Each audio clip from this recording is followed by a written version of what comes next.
राम राम अमारी आ चेनल में आप बधाનું स्वागत है। मित्रों आज बात करवी है खूब महत्वपूर्ण विषय पर अने खूब संवेदनशील विषय पर आज बात करवी है। आज मारे समजाववुं छे कि आजादी पहलानो समयकाल अने आजनो समयकाल। आजादी पहला रजवाड़ाओनी राजकीय व्यवस्थाओ अने सारा राजाओनी राज्य करवानी राज पद्धति अने आजना चंग खूटल राजकारणीओनी राज करवानी राज पद्धति विषय बात करवी छे। राजाओ अने राजकारणीओना जे छे आ बनेना शासन काळमां शुं तफावत छे। राजाओ महाराजाओ जे राज्य करवानी पद्धति हती, राजाओ जे रीते राज करता ए अने आजना राजकारणीओ जे रीते शासन करे छे ए बंनेमां शुं पद्धति छे। ए वखते तो ए राजाओ मालिक हता, ए वखते तो ए राजाओ जे छे पोतानी प्रोपर्टीना स्वयं मालिक हता। त्यारे कोई चूंटणीओ नहोती थवानी, एने कोई पोतानी सत्ता जવાનો डर नहोतो અને છતાં પણ એ રાજાઓ પોતાની પ્રજાને કેટલા વફાદાર હતા એના વિશે વાત કરવી છે। અને આજના પોલિટિકલ લોકોને તો 5 વર્ષમાં સત્તા જવાનો ડર હોવો જોઈએ છતાં પણ નથી હોતો અને પોતે પોતાની પ્રજા ઉપર કેવા કાર્યો કરે છે, જુલ્મ ગુજારે છે એ આપણે બધા જાણીએ છીએ। તો વાત કરવી છે એ રજવાડાનો સમય યાદ કરવો છે, રાજાઓના બલિદાનને યાદ કરવું છે અને વાત કરવી છે આજના આ ચંગ ખૂટલ પોલિટિકલ લોકો વિશે। હું કોઈ પક્ષપાતની વાત અહીંયા નથી કરવાનો, વાત જે છે જનરલ થશે, વાત તમામ પક્ષના રાજકારણીઓ વિશે થશે, વાત કોઈ એક પક્ષના ધારાસભ્ય કે એક પક્ષના સાંસદ સભ્યને ટાર્ગેટ કરીને નહીં કરવામાં આવે। વાત જે કંઈ કરવામાં આવશે એ ખૂબ સ્પષ્ટતાપૂર્વક કરવામાં આવશે। તો શરૂઆત કરવી છે મારે રાજ્યકાળના સમય વિશે કે મહારાજાઓનો સમય, આઝાદી પહેલાનો એ સમય। આજે તો પછી ઘટનાઓ તો એવી ઘટી કે ધીમે ધીમે આ પોલિટિકલ લોકોએ આ રાજકારણીઓએ કોમવાદો ઊભા કર્યા। ધીમે આ પોલિટિકલ લોકોએ અને રાજકારણીઓ જે છે એ જ્ઞાતિઓને આમ સામે લડાવી દીધી। ક્ષત્રિયો પ્રત્યેની, મહારાજાઓ પ્રત્યેની, રાજાઓ પ્રત્યેની ગેરસમજ ઊભી કરી અને ક્ષત્રિયો જ રાજા હતા એવું નહીં, મુસલમાનમાં પણ સારા રાજાઓ થયા। એ સારા રાજાઓની વિશે પણ ગેરસમજણ ઊભી કરી। બીજા સમાજોમાં પણ કોઈ રાજાઓ થયા તો એમના વિશે પણ ગેરસમજણ ઊભી કરવામાં આવી અને બધા જ રજવાડાઓ પ્રત્યેની ગેરસમજણ ઊભી કરી અને જે છે એ પોલિટિકલ લોકોએ પોતાના રાજકીય રોટલા શેકવા સિવાય આ દેશને બરબાદ કરવા સિવાયનું કામ કાંઈ નથી કર્યું। આ ડંકાની ચોટ પણ મારે કહેવું છે આજે। અને આ જે હું તો દર વખતે જે છે મારા દરેક વિડીયોની અંદર મારી વાત ખૂબ સ્પષ્ટ અને સંપૂર્ણપણે જે છે એ બિના ઝીઝકવાળી હોય છે। અહીંયા કોઈ પણ સત્તા કે સરકાર કે કોઈનાથી કાંઈ ફેર પડવાનો નથી। અમને જે બોલવાના છીએ સ્પષ્ટ બોલવાના છીએ અને સાચું કહેવાના છીએ। તો વાત કરી રજવાડાનો સમયકાળ। આજે લોકો કહે છે ને કે રજવાડાઓમાં તો બહુ વ્યવસ્થા હતી। અરે ટીવીઓ વાળા, મીડિયા વાળા, ચેનલો વાળા ચલાવે છે। મૂવી ફિલ્મ બોલિવૂડ ઇન્ડસ્ટ્રીમાં ફિલ્મો બને તો વાતો થાય, કુંવર ઠાકુરકાંડ, શેઠ ઠાકુરકાંડ તો અમારે ભાગ મેં ક્યાં। અરે સાહેબ જરીક ઇતિહાસમાં નજર તો કરો। રજવાડાઓએ, રાજાઓએ પોતાના હાડ હોમી દીધા છે આ દેશ માટે। વાત કરીએ ગોંડલ દરબાર ભગવતસિંહજી થી, તો ગોંડલ દરબાર સાહેબે એના રાજ્યમાં જે છે એક નિયમ બહાર પાડવામાં આવ્યો। એના રાજ્યમાં ગોંડલ દરબાર સાહેબે એવો નિયમ બહાર પાડવામાં આવ્યો કે એના રાજ્યમાં શિક્ષણ ફરજિયાત કરેલ છે અને ન ભણે એને દંડ। ગોંડલ દરબાર સાહેબનું તો સૂત્ર ત્યાં સુધીનું હતું કે મારી પ્રજા મારો વિરોધ ન કરે ત્યાં સુધી હું મારી પ્રજાને જે છે એ અભણ અને અશિક્ષિત માનું છું। આ તાકાત હતી એ સમયના રાજાઓની। મારી પ્રજા મારો વિરોધ ન કરે ત્યાં સુધી હું એને અભણ અને અશિક્ષિત માનું છું। અને આજના ચંગ ખૂટલ રાજકારણીઓ, આજે ગુજરાતની શાળાઓ જોઈએ તો ગુજરાતની શાળાઓ ઉપર નળિયા નથી। ગુજરાતની શાળાઓમાં શિક્ષકોના અભાવ છે, પૂરતા શિક્ષકો નથી। આટલી દુર્દશા છે આપણા રાજ્યની આ લોકશાહીની અંદર, લોકોના શાસનમાં। લોકશાહી એટલે લોકોથી, લોકો દ્વારા, લોકો વડે ચાલતું શાસન એટલે લોકશાહી, એને લોકશાહી કહેવાય। અને એ લોકશાહીની અંદર જે છે મિત્રો આટલા હદેની વ્યવસ્થા અને એ સમયે તો રાજાશાહી, રાજાઓથી ચાલતું શાસન, અને છતાં પણ આવી વાત એ સમયે ગોંડલ દરબાર સાહેબ કરીને વ્યા જતા। એ ગોંડલ દરબાર સાહેબને આ તકે વંદન કરવાનું મન થાય છે। એથી આગળ મારે વાત કરવી છે મિત્રો, ઘણી બધી વાતો છે, કેટલા મહાન રાજાઓ થયા એના વિશેની વાતો થઈ શકે તેમ છે। એથી આગળ જો હું વાત કરું તો જે છે ભાવનગરથી શરૂઆત કરીએ। ભાવનગર તો ગંગાજળિયા મહારાજાઓ કહેવાય। તો ભાવનગરના મહારાજાઓ જે હતા એમાં ભાવનગર દરબાર સાહેબની જો એક કૃષ્ણકુમાર સિંહજીની વાત મને યાદ આવે આ તકે। ભાવનગર દરબાર સાહેબ કૃષ્ણકુમાર સિંહજી જે છે એ અવારનવાર સાંચ બંગલે જે છે હવા ખાવા માટે, પવન ખાવા માટે, વિશ્રામ કરવા માટે જતા।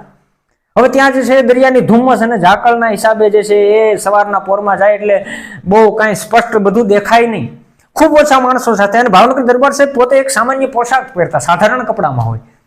એમાં ભાવનગર દરબાર સાહેબને ખૂબ ઓછા માણસો ત્યાં ગયા ને એમાં ડ્રાઈવરે જે છે ભાવનગર દરબાર સાહેબના ડ્રાઈવરે એમને વાત કરી ભાવનગર દરબાર સાહેબને કે ભાઈ જરાક ચા બનાવી દો ને. એમને ખબર નહોતી કે આ ભાવનગર કૃષ્ણકુમારસિંહજી પોતે છે, કારણ કે દરિયાની ઝાકળ ને ધુમ્મસના હિસાબે એમને દેખાણું નહીં. સાધારણ વેશભૂષામાં હતા એટલે એમને થયું નહીં કે બાપુ છે એમ. એટલે એમને એમને નીચું જોઈને વાત કરી લીધી. અને દરબાર સાહેબ એ સમયનો મહારાજા કેવો પ્રજાવત્સલ મહારાજા હશે. દરબાર સાહેબે પોતાના હાથેથી ચા બનાવીને ડ્રાઈવરને પાય છે. અને જ્યારે ચા લઈને ડ્રાઈવરની સામે બાપુ ઉભા રહીએ છીએ ત્યારે ડ્રાઈવર એમ કહે છે કે બાપુ મારી ભૂલ થઈ ગઈ, મને માફ કરી દો, મને ખ્યાલ ન રહ્યો આપ હતા. અને ત્યારે બાપુના મોઢામાંથી શબ્દ નીકળ્યા કે ડ્રાઈવર તમે મને રોજ સવારે ઉઠીને ચા પાવશો ને કદાચ મારી સાથે રહ્યો છો ને મારા અભિન્ન અંગ તરીકે રહ્યો છો ને કદાચ ક્યારેક હું તમને ચા પાઈ દઉં તો હું ક્યાં નાનો થઈ જવાનો છું. આ ભાવનગર મહારાજા સાહેબ 1800 પાદરનો ધણી આ ચા બનાવીને ડ્રાઈવરને પાઈ શકે એ તાકાત ભાવનગરના ગંગાજળિયા ગોહિલ મહારાજાની હોઈ શકે. કે જો આજના જિલ્લા પંચાયતના પ્રમુખને તો અરે ચેરમેનને તો કહી દો, સરપંચને નથી કહેવાતો ભાઈ ચા બનાવી દે એમ. સરપંચ વાળી પંચાયતના પટાવાળાને હાથ મારે ચા બનાવી ભાઈ. આ લોકશાહી છે. એના કરતા તો સારી હતી એ રાજાશાહી, એ રજવાડાઓનો શાસનકાળ. વાત કરવી છે આગળ ભાવનગર મહારાજા સાહેબની બીજી ઘટના વિશે. ભાવનગર રાજમાં એક એવો નિયમ હતો, રજવાડામાં એક એવો નિયમ હતો, ભાવનગર રાજમાં નિયમ હતો કે એકમાત્ર નિયમ એ આખા દેશમાં એકમાત્ર રજવાડામાં એવો નિયમ હતો કે ભાવનગર રાજ્યની સરહદની અંદર ક્યાંય ચોરી થાય અને એ ચોર ન પકડાય તો ચોરીનું તમામ જે છે એ રકમ એ ભાવનગર રાજ ભોગવે.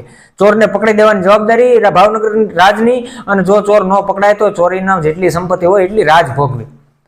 હવે આજે કાંઈ આપણું ચોરાય એટલે પોલીસ સ્ટેશને ધક્કા ખાઈને આપણે તૂટી જઈએ, છતાં પણ જે છે આપણે તો એમાં એફઆઈઆર કરાવવા માટે અહીંયા ધરણાઓ ઉપર બેસવું પડે. આ લોકશાહી એફઆઈઆર કરાવવા માટે આપણે ધરણા પર ત્યાં બેસવું પડે આપણી ચોરીની.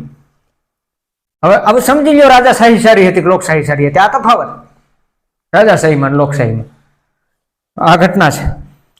ભાવનગર દરબાર સાહેબ કૃષ્ણકુમારસિંહજી તો લોકશાહી પછી આઝાદી પછી એકવાર મદ્રાસના ગવર્નર હતા અને એક ખેડૂતનો બળદ ચોરાઈ ગયો. ભાવનગર આવીને ખેડૂતે કીધું કે બાપુ મારો બળદ ચોરાઈ ગયો. કોઈએ કીધું કે બાપુ તો અહીંયા નથી, બાપુ તો મદ્રાસ ગયા છે. અને એ ખેડૂત જે છે મદ્રાસ જાય છે બાપુ પાસે, અને બાપુને એને બિચારાને ખબર પણ નથી કે દેશ આઝાદ થઈ ગયો, સ્વતંત્ર થઈ ગયો, લોકશાહી આવી ગઈ. અને વાત કરી બાપુ મારો બળદ ચોરાઈ ગયો. ભાવનગરના મહારાજા સાહેબે એમ કીધું કે હવે તો લોકશાહી આવી ગઈ છે, પણ બાપુ હું તો કોની પાસે જાઉં, હું તો આપને ઓળખું. અને સાહેબ રજવાડું દાનમાં આપી દીધા પછી, અંબાડીમાં લોભ નહોતો કર્યો, સર્વસ્વ દાનમાં આપી દીધા પછી જે છે એ પોતાના પગારમાંથી એ ખેડૂતનો બળદ ભાવનગરનો મહારાજા ચૂકવે ને, આ રાજાઓની તાકાત હતી. આ મહારાજાઓ હતા આ દેશના.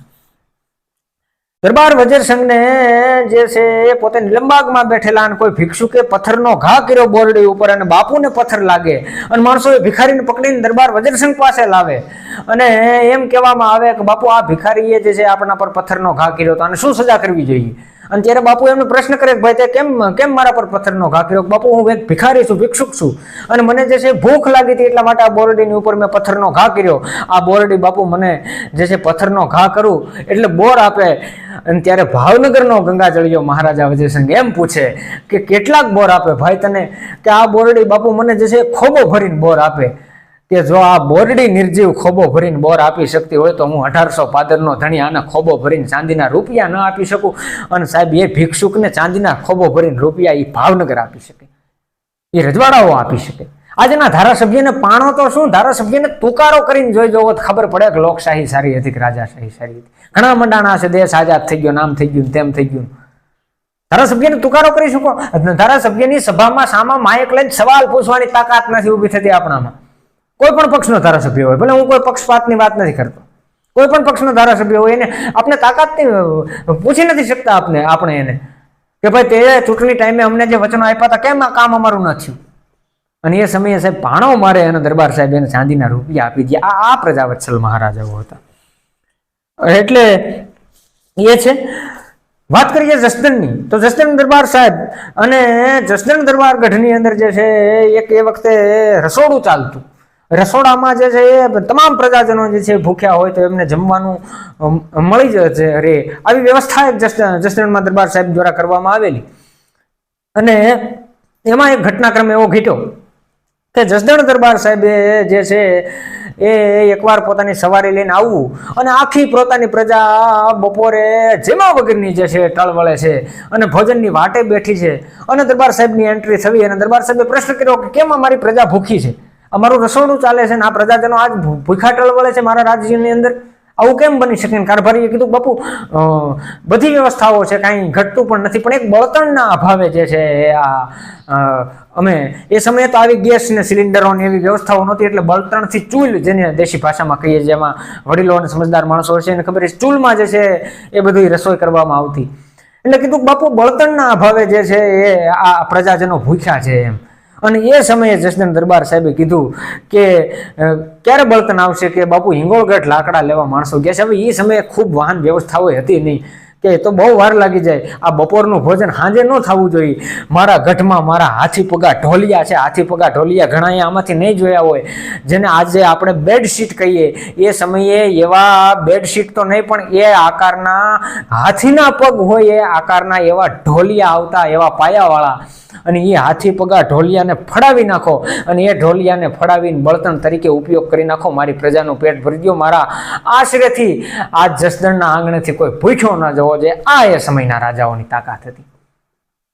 અને સાહેબ ખવડાવી દીધું હતું હાથી પગા ઢોલિયાને ફડાવીને, પોતાના ગઢના, પોતાના પ્રાણપ્રિય ઢોલિયા.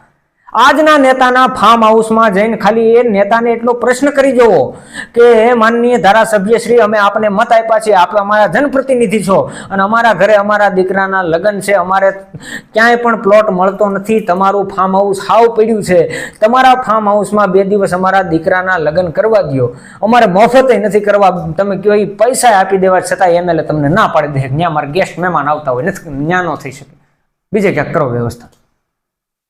કહી દેશે ધારાસભ્ય તમને. આ છે લોકશાહી અને એ હતી રાજાશાહી. હવે તમે કમ્પેરિઝન કરી લો આ બંનેમાં શું તફાવત છે. ભલે આમાં કોઈને વાત મારી ગમશે, કોઈને નહીં ગમે, કોઈ પોલિટિકલ માણસો હશે તો એને આકરું લાગશે, પણ હવે જે સત્ય છે, નરી વાસ્તવિકતા છે, ઇતિહાસો આ છે. ભાવનગરના મહારાજા દેપાળદેવ ગોહિલ જે છે પોતે નગર ચર્ચા કરવા વેશ પલટો કરી નીકળે અને ખેડૂત જે છે ગઢવી જે છે એ પોતાની બાઈને હાથીએ જોડી, એક બાજુ બળદને એક બાજુ એની પત્નીને જોડી અને હાથી હાંકતો હોય. ભાવનગર દરબાર સાહેબ પ્રશ્ન કરે કે આવું કેમ કરેશ તું? કે ભાઈ મારે હાથીએ જે છે બીજો બળદ હતો, એ બળદ જે છે એ નથી, મરી ગયો છે, અને માટે હું આ કરું છું. એમાં તમારે શું લેવા દેવા છે? તમને એટલું બધું પેટમાં બળતું હોય તમે આવીને જૂટી જાઓ. અને ત્યારે ભાવનગરનો ગંગા જળજો મહારાજા દેપાળદેવ ગોહિલ હાથીએ જૂતીને 2 ઉથલ વેળ્યો હતો, ત્યારે રાજનો બળદ આવ્યો હતો. અને સાહેબ એ એટલા પ્રજાવત્સલ મહારાજાઓ હતા કે એ ભાવનગર દરબાર સાહેબ જ્યાં દેપાળદેવ ગોહિલ હાલ્યા હતા ને, ઝાડ વવાણેથી એ ઝાડના ડુંડામાંથી હાચા મોતી નીકળ્યા હતા, બાકી બધે જારી ઉગી હતી. આજે કયો ધારાસભ્ય કે કયો સાંસદ સભ્ય જે છે આપણે ખેતી કરતા હોય તો આપણે બળદ ન હોય તો એ બળદ મોકલાવે. આજે ઠીક છે ટેકનોલોજી છે, પણ કોઈ આપણને ટ્રેક્ટરની સહાય કરી શકે એમ નથી. ખુદ તો ટ્રેક્ટર હાંકવાની વાત તો આપણા ખેતરમાં દૂર રહી. એટલે વાત આમ છે. અને પછી તો ઇતિહાસ એવો બનેલો કે પછી તો ગઢવી એના દુહા કીધા કે જાણ્યું હોત જળધાર આવા નવરંગ મોતી નીપજે તો વવડા વત વડવાય તને દી આખો. દેપાળ તે હે દેપાળ દે ગોહિલ, મને ખબર હોત ને કે તું જ્યાં હાલીશ ત્યાં આવા નવરંગ મોતી નીકળે છે તો આખો દિવસ તને વવડાવત. આ ગઢવી કેટલા ભોળા હૃદયના હશે, અને મહારાજાઓ કેટલા તપસ્વી તેજસ્વી મહારાજાઓ હશે, કેટલું ખંત અને દિલથી પોતાની પ્રજાનું જે છે એને સારું હિત વિચાર્યું છે. એના સૂત્રો હતા મારી પ્રજાનું કલ્યાણ થાવો, મારું થવું એ થાય. આ હતી બધી વાતો અદભુત. તો આ હતી રાજાશાહી. અને આવી વાતો વેદનાની કરવા બેસીએ તો હજી ઘણી બધી, ઘણા રજવાડાઓ, પોરબંદર જેઠવાના દુકાળ પડે, વરસાદ ન થાય એટલે પોરબંદર જેઠવાના જે છે એ અન્નના ભંડાર ખુલ્લા મુકાઈ જાય, એમાં બીજી વાત ન હોય, વિચાર ન કરવાના હોય. આજના ધારાસભ્યો, કોરોના કાળમાં આપણે જોયું રેમડેસિવિરની કાળાબજારી, ઓક્સિજનની કાળાબજારી કરવામાં આવી, વેન્ટિલેટર મશીન ન મળ્યા માણસોને. આ લોકશાહી. ઠીક છે, હવે ખંત વાતો જવા દઈએ બધી, પણ મારે આ થોડો પ્રકાશ પાડવો હતો, થોડો સમાજ સામે અરીસો મૂકવાનો મેં પ્રયત્ન કર્યો. વધારે બોલાઈ ગયું હોય તો માફ કરજો, આપ બધાથી નાનો છું. મળીશું એક નવા વિડીયો સાથે. વિડીયો પસંદ પડેલો હોય તો વિડીયોને લાઈક, કોમેન્ટ અને શેર કરો. ચેનલને સબસ્ક્રાઇબ કરો કરીને, જેથી કરીને આવા નવા વિડીયો આપના સુધી પહોંચતા રહે. મળીશું એક નવા વિડીયો સાથે. ત્યાં સુધી ધન્યવાદ. રામ રામ.